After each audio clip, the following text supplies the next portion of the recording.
Después de que nuestro Señor explicó la manera en que se deberían resolver las desavenencias o los desacuerdos entre nosotros, y note que estoy resaltando entre nosotros, porque ya expliqué que no se trataba de desavenencias con cualesquiera personas, sino que desacuerdos especialmente entre cristianos. Pues bien, Pedro se le acercó. Seguramente llegó con un espíritu generoso. Y esto es versos atrás. Así es que yo concluyo que es en el contexto de que uno de los dos en desacuerdo no quiere reconciliar. Como les mencioné el domingo, que podía ser el caso. Que aun cuando usted tenía el corazón de recuperar esa amistad, recuperar esa coinonía con su hermano, con su abuela, con su hermano de la iglesia, lo que fuera, pues la otra persona no le da la gana. Al contrario, vuelve a ofender, si es que la primera vez él o ella fue el ofensor.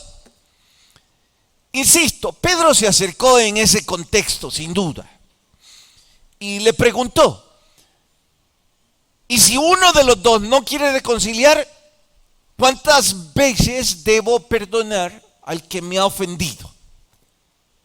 Por favor, traten ustedes de meterse en la narrativa, que quizá y solo quizá tomaron para ustedes el consejo del estudio del domingo y fueron a intentar restaurar esa amistad, intentaron reconciliar. Les naciera o no, sintieron el deber de obedecer. Pero tal como ustedes suponían, la otra persona, lejos de mostrar sensatez y un espíritu conciliador, salió igual o peor. Allí es donde Pedro dice, bueno, ¿cuántas veces le debo perdonar? Ahora, no estoy acusando a Pedro de que se estaba quejando.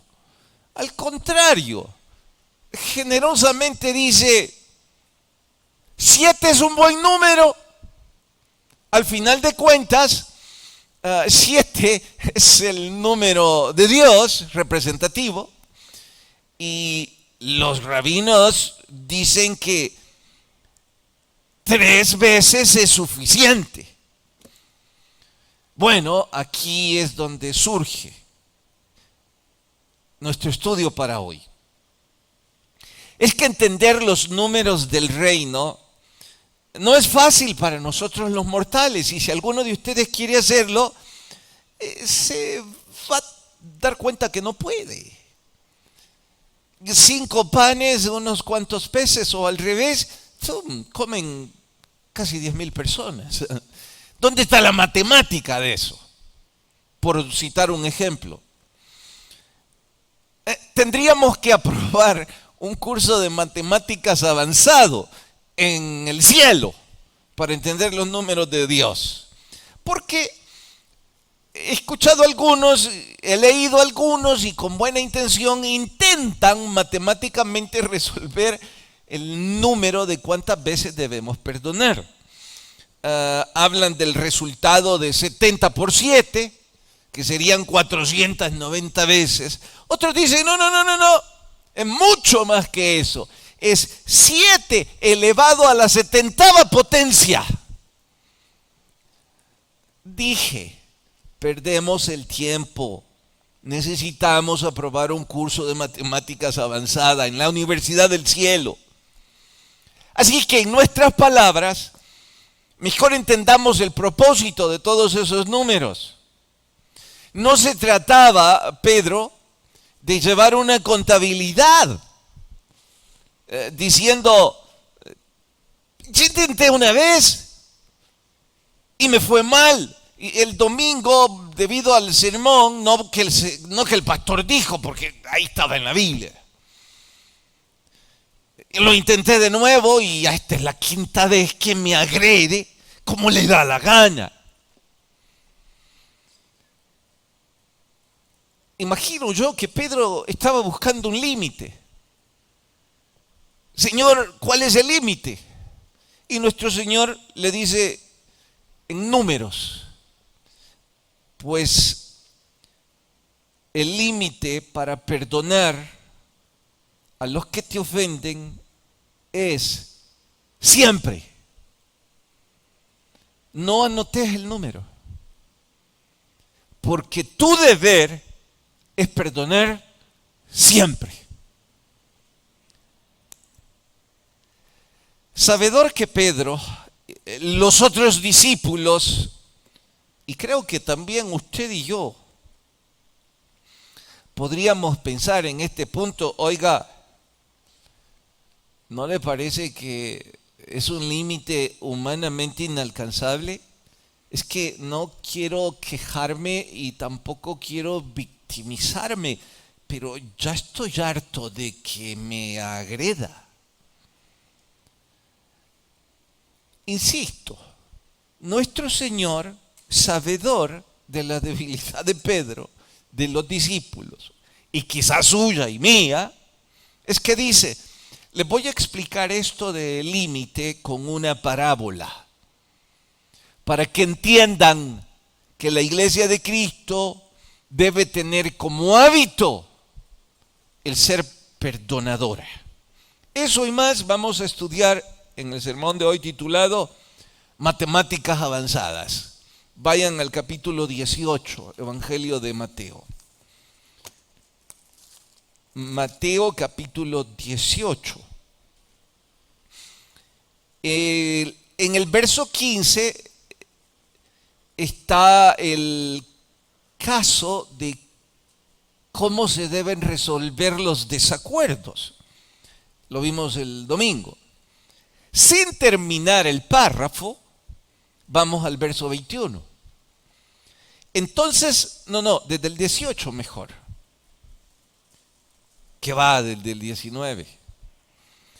Otra vez os digo, si dos de vosotros se pusieren de acuerdo en la tierra acerca de cualquier cosa que pidieren, les será hecho.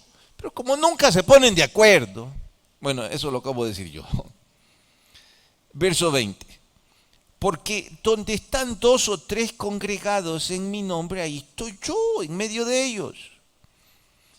Entonces se le acercó Pedro y le dijo, Señor, ¿cuántas veces perdonaré a mi hermano que peque contra mí? ¿Hasta 7? Antes que el Señor le sugiriera ningún número, él le aconsejó, hasta 7 puedo.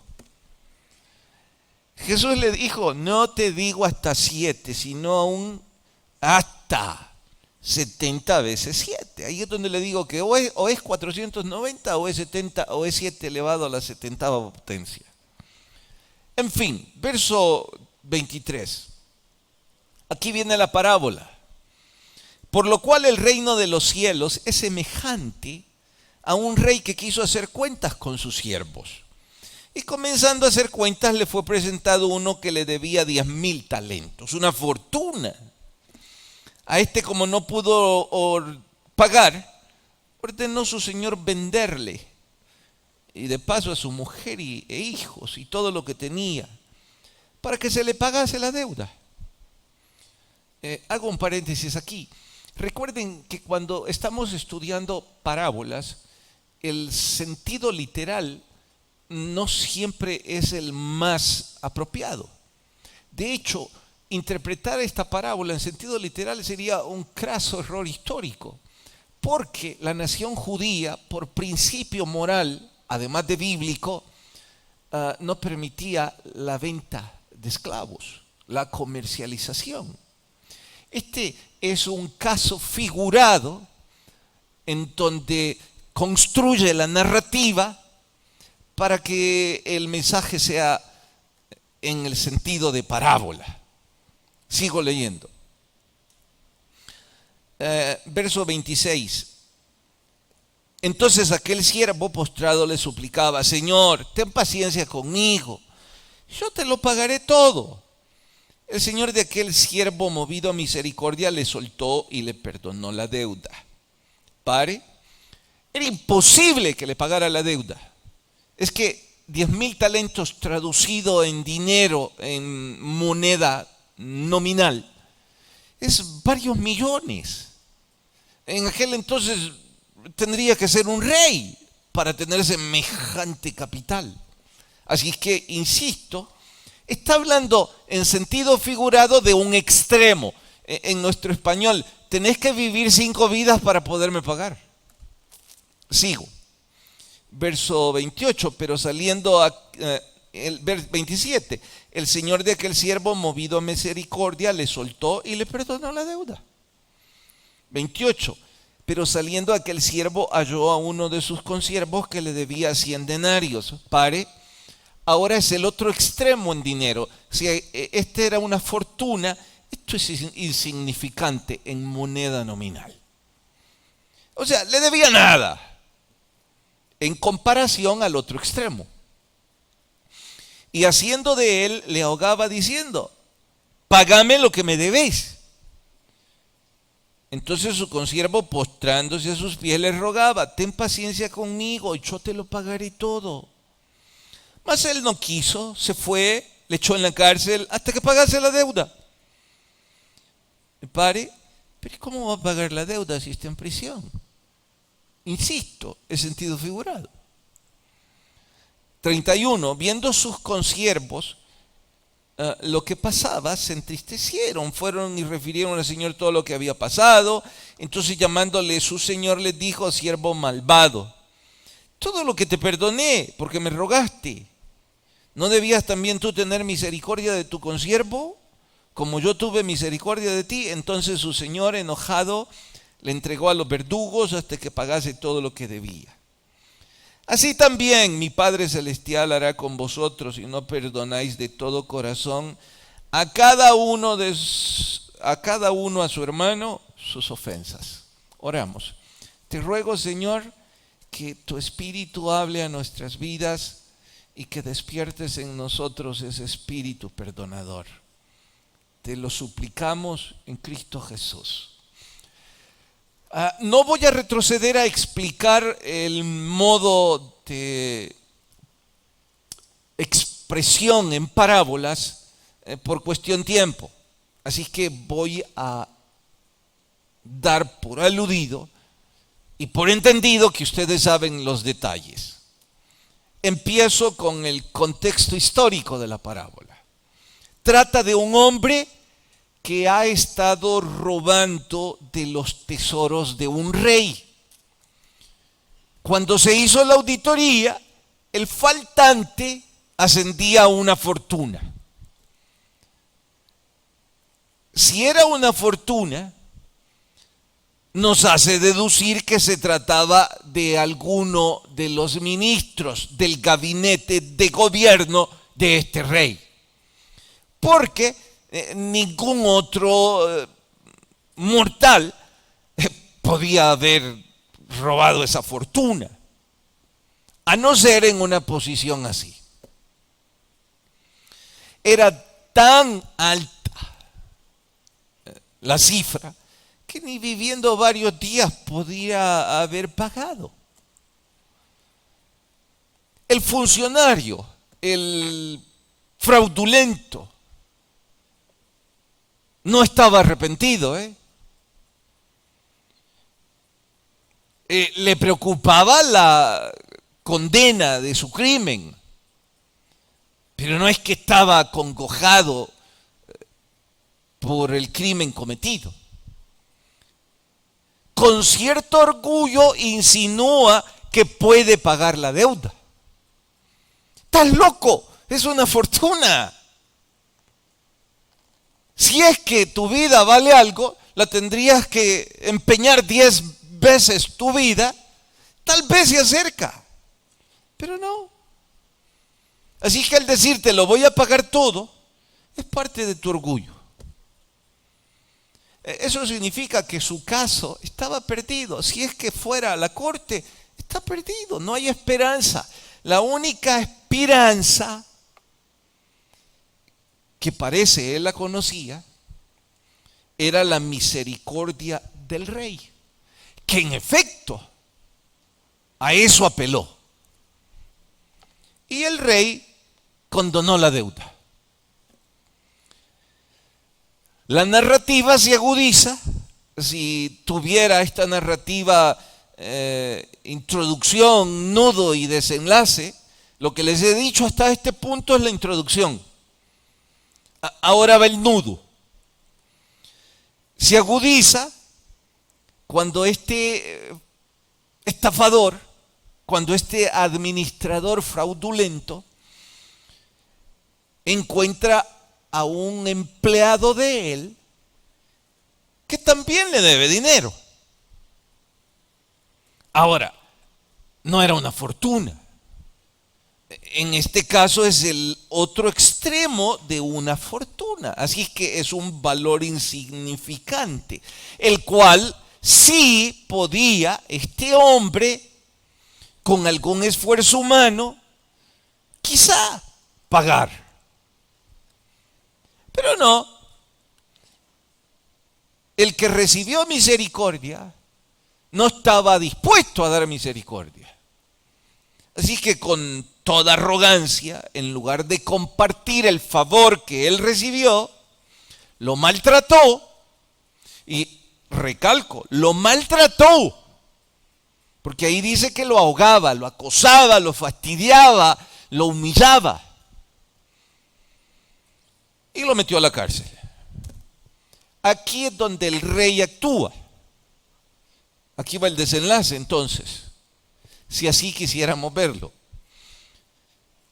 El rey concluye: ¿querés vivir de acuerdo a justicia y no de acuerdo a misericordia? Pues bien, que se haga justicia. Así es que empecemos a hacer justicia con vos. Y le entregó a los verdugos hasta que pagara el último céntimo. ¿Cuántas vidas tuvo que estar ahí para pagar? Bien, hasta allí la narrativa. Ahora viene la segunda parte al estudiar una parábola, los símbolos de la parábola. En realidad, pienso que solo son 3.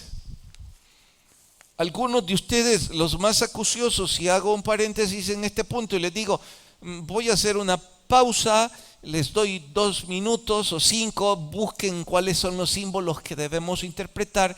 Temo que los más acuciosos de ustedes encontrarían varios. Pero por cuestión tiempo, vayamos de una vez a los 3 que creo debemos abordar. Por supuesto, el rey. En forma directa está representando, simbolizando a nuestro Dios, que un día de estos va a hacer justicia. Pero también es un Dios misericordioso. Esto nos lleva al segundo símbolo, el primer deudor. Porque aquí no hay ninguno fuera de culpa, excepto el rey.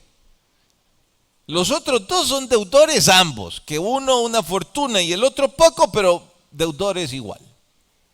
Entonces el primero es el ser humano que escucha el mensaje del perdón,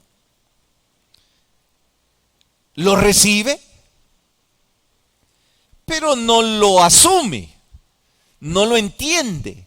No desea ser abrazado por la filosofía del perdón recibido. Solo quiere las ventajas de recibir el perdón. Burda la ilustración, pero me va a servir. Es como aquel criminal que va a la corte y el juez le dice, bueno, hemos decidido por lo que sea perdonarlo. Y él sale de ese juicio a seguir cometiendo crímenes. ¿Por qué?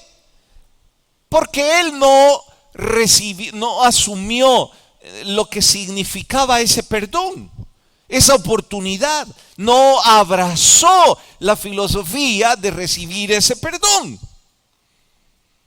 Él estaba feliz con la conveniencia de que lo dejaran libre para seguir en sus crímenes. Bueno, ese es el caso del primer deudor. El segundo es el que no recibirá perdón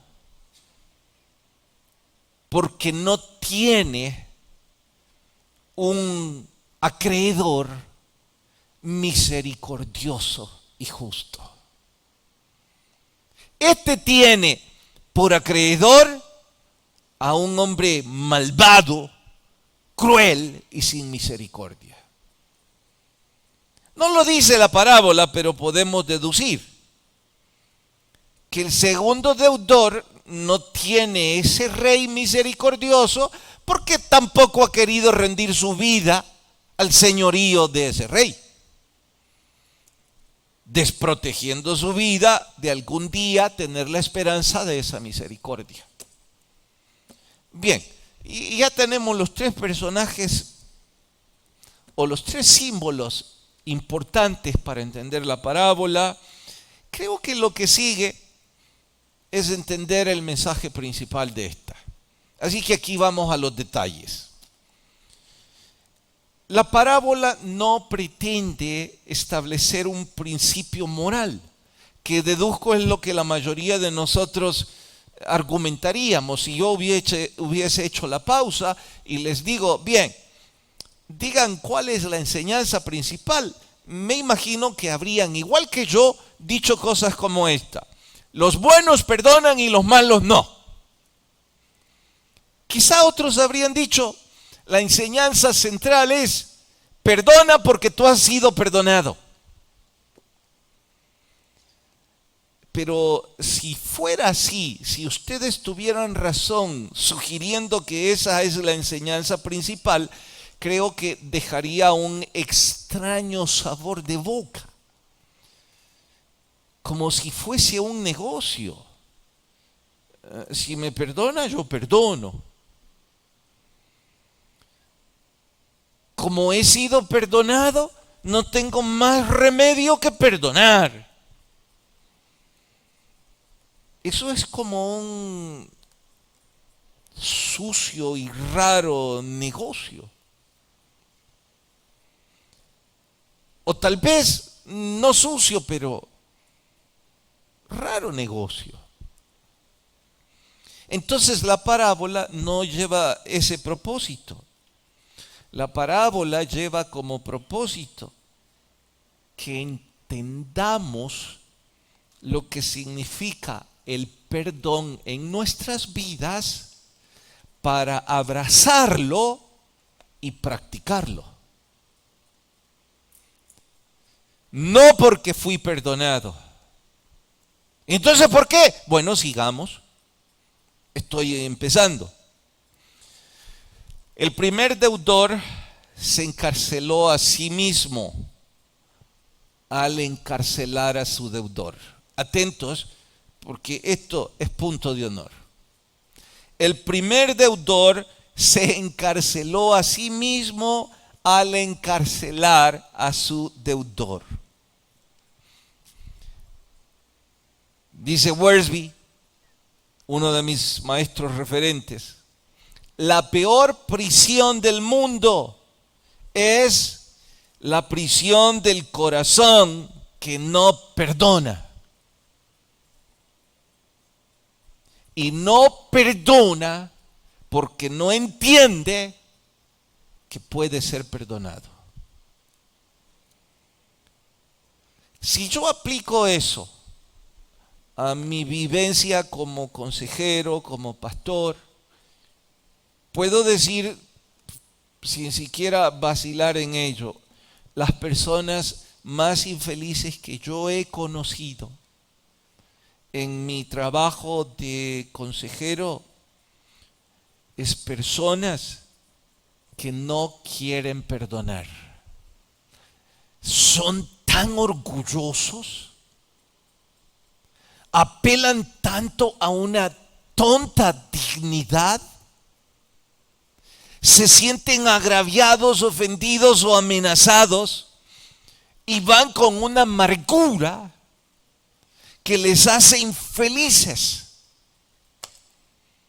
Es como si están en una guerra y que de todos los flancos están golpeando, atacando, y ellos deben defenderse mañana, tarde y noche. Y como siempre están en defensa, viven amargados,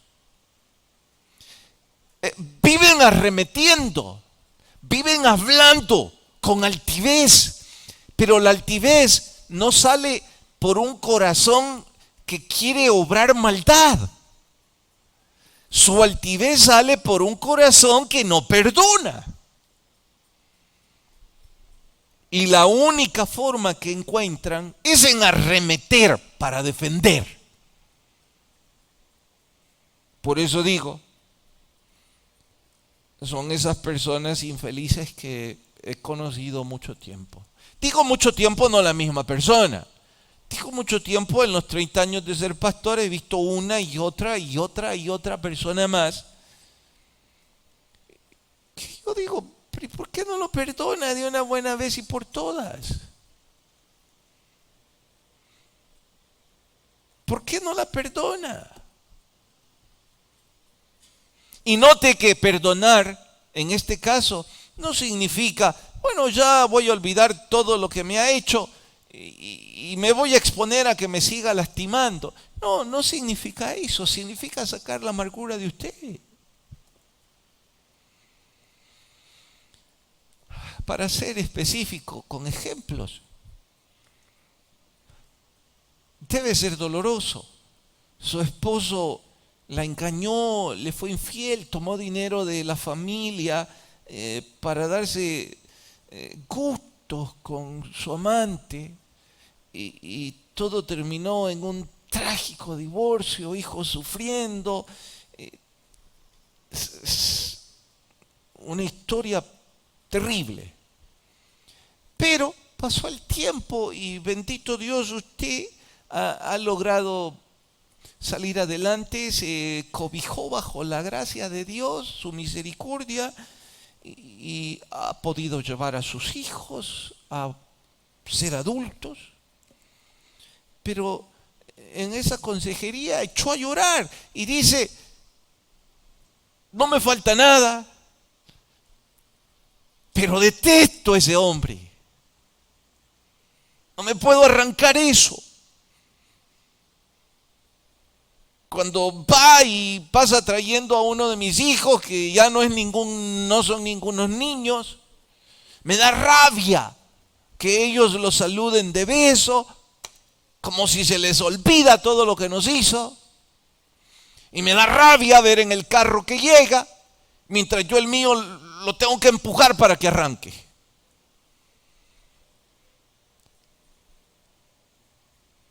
Eso por citar uno de 50 ejemplos. El problema es, entre otras cosas,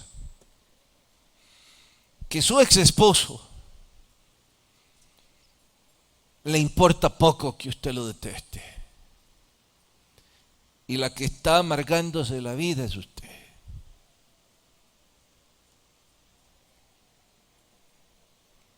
Por eso el carcelero, el primer deudor, al encarcelar a su deudor, se encarceló a sí mismo.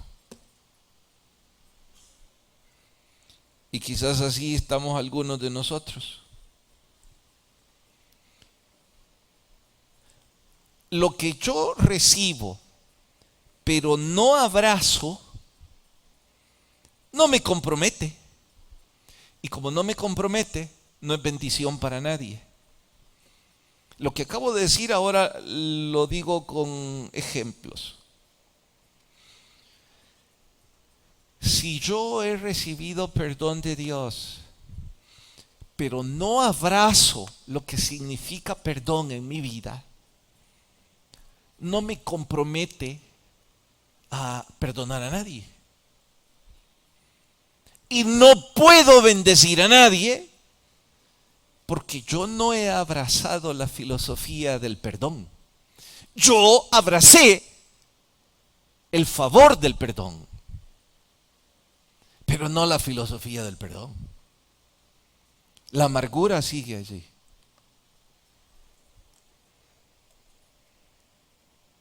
La iglesia de Cristo, por principio, por definición, está llamada a ser perdonadora. Usted es la iglesia de Cristo, yo también. Estoy diciendo que usted y yo estamos llamados por definición, por principio, a perdonar a los que nos agreden. ¿Cuántas veces? Siempre. Y es aquí donde algunos entonces dicen, no, pues entonces yo no abrazo esa filosofía. Y si esa es su conclusión, pues encarcélese a sí mismo. Porque así como dije que no he visto gente más infeliz que la que no abraza el perdón, también puedo decir en el extremo opuesto, no he visto gente más feliz como consejero que aquellas personas que son perdonadoras, disfrutan su existencia, son tan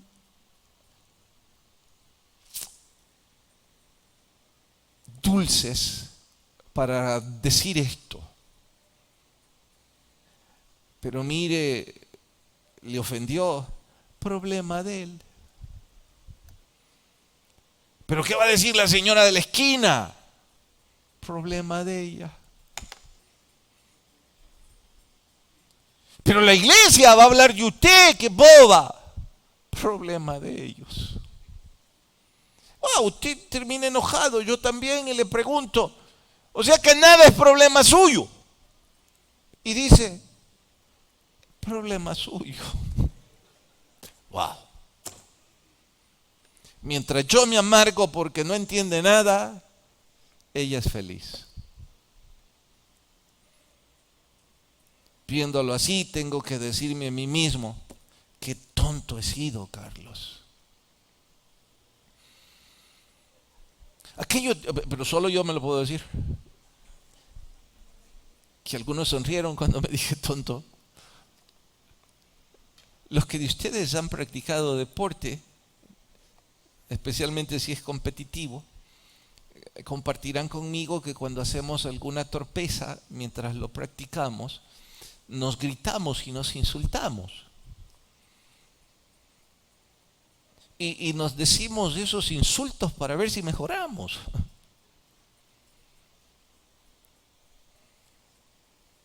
Pues ahora yo me estoy gritando y a todo pulmón, soy un tonto por guardar resentimientos con la gente que me agrede.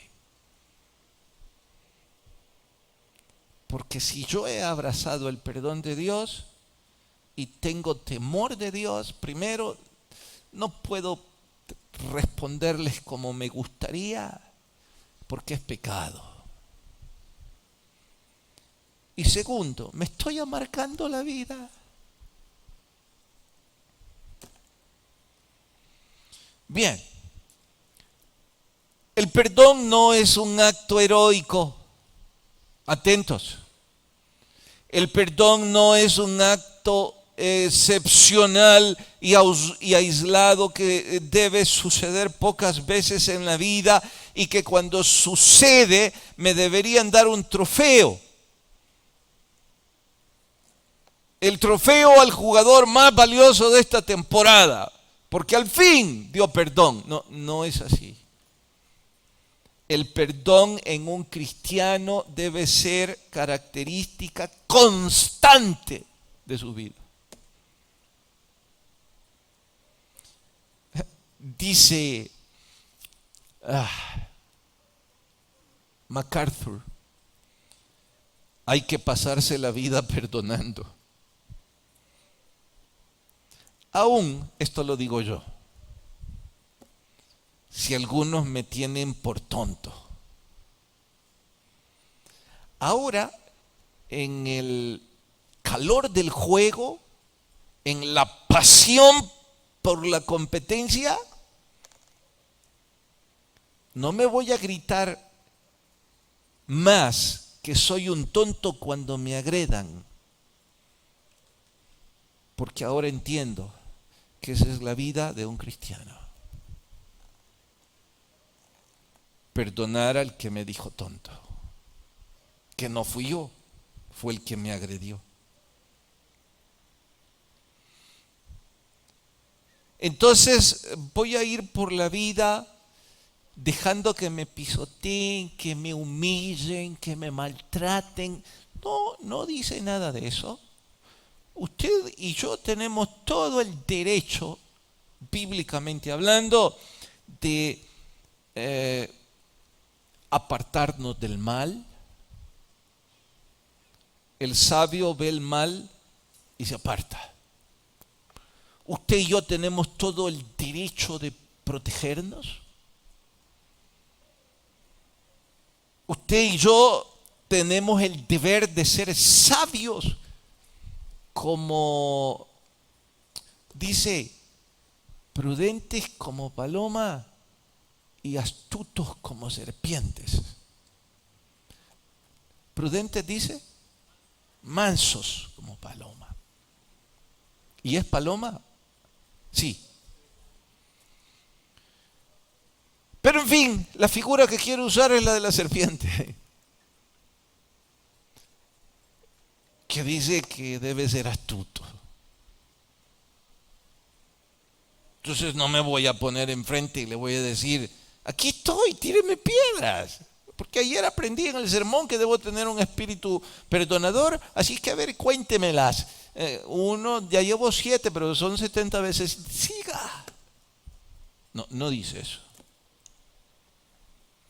Dice que cuando suceda, a pesar de que usted intentó apartarse del mal, perdone. Es que hoy día en la iglesia de Cristo, o quizás siempre fue así, porque nuestro Señor lo enseñó, no quizá, siempre fue así. Pareciera que algunos logran compaginar su fe religiosa con su rencor. A ver si me estoy dando a entender. Fe le sumo religiosa porque usted puede tener fe en cualquier cosa. Tiene fe en... Bueno, tienen fe en la alianza algunos. Entonces hay distintos tipos de fe. Por eso dijo, logran compaginar, logran concatenar su fe religiosa con su rencor. O sea, son fieles en sus compromisos religiosos, vienen a la iglesia, cantan, oran, diezman, sirven, pero siguen detestando al hermano aquel. Es más, cuando se cruzan en el pasillo de la iglesia, acaban de tomar Santa Cena, pero no le dirige la mirada.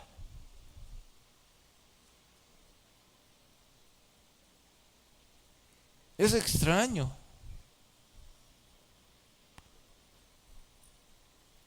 Saben cómo pasar a la par de su hermano o hermana, pero no están dispuestos a perdonarle.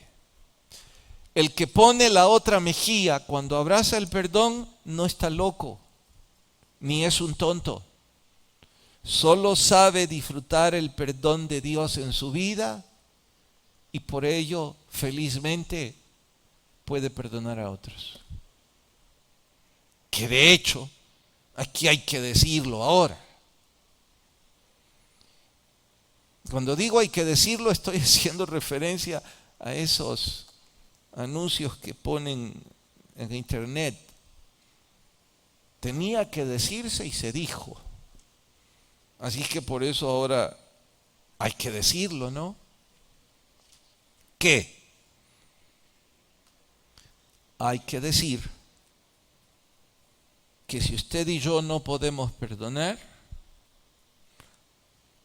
no hemos abrazado el perdón.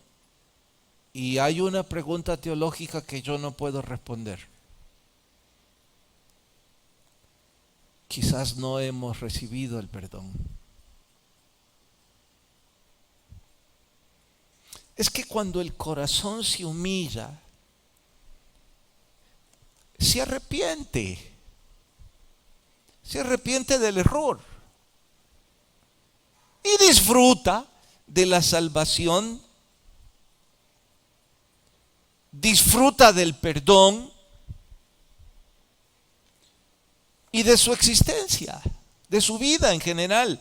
Pero el que está lleno de orgullo vive en esa paranoia de que me van a atacar y antes de que me ataquen yo ataco.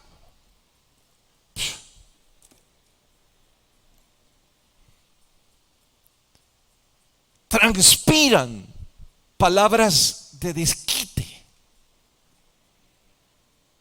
Es que no tienen el gozo del perdón.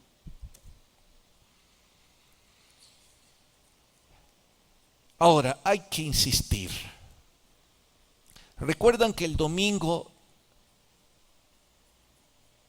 expliqué que para que los malos hábitos vayan desapareciendo, necesitan ser sustituidos por buenos hábitos?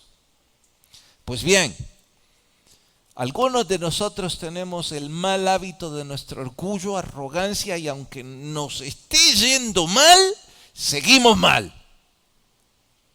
Pésimo hábito. Nos vemos mal, nos sentimos mal y todo el mundo sabe que estamos mal, pero seguimos ahí. Mientras usted y yo no tomemos la determinación de sustituir ese pésimo hábito por un buen hábito, vamos a seguir amargados y enfermándonos la vida. Entonces, sustituya ese pésimo hábito por el buen hábito de perdonar. Ay, pastor, ¿cómo hago eso? Como les dije el domingo, empiecen con poquito hasta que se haga grande. Piensen hoy mismo, ¿qué hago? Hagan ese poquito, lo que sí pueden, pero repetitivamente. A lo mejor sonreírle al que detesta, pero de corazón. Pues no le hable todavía, pero se cruzó ahí atrás. Bueno, ya le quedó la boca así, porque lo está haciendo siempre. Uno de estos días va a poder abrir la boca y le va a decir hola. Va a llegar el momento automático en donde su corazón va a decir, platicale. No le he pedido permiso a quien le sucedió esto y seguro está oyendo. Así que perdóneme por contar esta historia, pero no mencionaré su nombre por respeto. Para ilustrar lo que significa sustituir un mal hábito por un buen hábito. Empezó a buscar del Señor, parece entonces un bebé en la fe, estudiar la Biblia, venía a los cultos, pero ya era una nueva criatura. Igual que todos nosotros en proceso de crecimiento. Entonces una de esas veces, por nuestra cercanía, me acerqué y le dije, le vi temprano, pero cuando arrancó el culto ya no le vi. Sí lo vi entrar un poquito después. Se puso a reír. Ya sabes por qué no entré temprano. Me imaginé, le dije. Él estaba batallando con el cigarro. Era una de esas personas que no sé si se fumaba más de una cajetilla al día. pero siempre tenía en su boca un cigarro. Entonces cuando venía temprano, se desesperaba y como no podía fumar en el alrededor de la iglesia, pues iba por ahí a la esquina a fumar, caminando. Y una de esas veces le agarró el tiempo mientras caminaba fumando. Entonces entró tarde y yo casualmente ese día le pregunto. Bueno, le dije, ojalá todos tuviéramos su valor de luchar con eso. Pasó otro día, tal vez un mes, y me dijo, vení. ¿Qué pasó? Mira, tenía un cigarro electrónico. Y le dije, ¿es tabaco electrónico? No, me dijo, es como mentol. Entonces, por mi adicción, cada vez que siento la gana, me pongo el tabaco electrónico. ¿Y cómo le está yendo? Le dije, ¿me está funcionando? Qué bueno, siga luchando. Pasaron semanas. Después de la semana le dije, de las semanas lo volví a ver y no le veo ahí en la bolsa el cigarro electrónico. Vieras lo que me pasó. ¿Qué le pasó? Yo no sé cómo me lo metí mal y la batería abierta y me pegué una quemada, me dijo, con ese cigarro. Desde entonces no fumo, me dijo. Creo que hasta la fecha no volvió a fumar. Y ya pasaron varios años. Había sustituido un mal hábito por un buen hábito. Si usted fuma, no le estoy diciendo que se vaya a quemar la boca. Le estoy diciendo que él estaba espiritualmente batallando. Y se le ocurrió, bueno, un electrónico me va a ayudar mientras tanto. Lo que le estoy diciendo es que si usted pone en su corazón que con la ayuda del Señor usted empieza ese nuevo hábito, las cosas van a empezar a caminar hasta que va a tener la victoria como Él la tuvo en esa área de su vida. Pero si usted regresa esta noche a su casa amargado o amargada porque no da perdón, le deseo que se queme la boca y todo en la cabeza por necedad, porque podríamos tener misericordia de Dios. Allá usted. Oremos. Padre, gracias por tu palabra.